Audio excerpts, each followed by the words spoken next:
part knowing of, the knowing, and of. Generational curse breaker. Number 2, one of my blueprint methods, has 4 definitions, equals all back to the original word. Everything's the opposite. You know what just came back to me, guys? Just put it back to me in my head right now about me talking about the generational curse breaker. I ain't get to finish that. All right. In order for you to break a curse, this is what I was saying. Say your parents, say you got a dad or you got a mom that's very, very, very, very high-headed.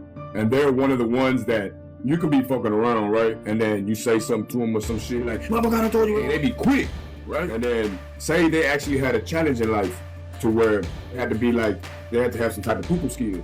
But you already know, whoever it is, your mom or your dad, right? Whoever got the problem, or whoever will act out on the problem, it shouldn't be. Okay, so for example, say your mom or your dad is the one with the anger problem or some shit. In order to break a generational curse, what you need to understand is that spirituality that's coming from the bloodline, that's even coming from time before your people that is alive that you knew. There was your ancestors and them before that. It's still part of your heritage, your bloodline. That came from that to your people, to your grandma, to your mom and your dad, and you. Feel me? So in order to break a generational curse in your bloodline, so for example, like I just gave y'all, say your mom or your dad, your grandma, your grandpa, your aunt or your uncle or some shit like that was very rageful.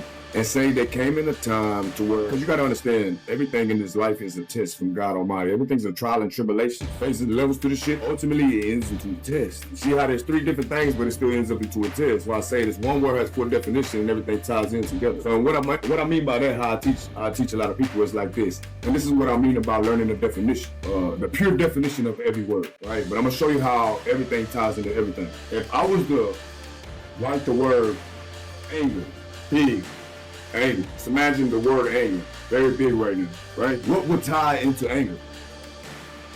Y'all get what I'm saying? So we got anger. What would tie into anger?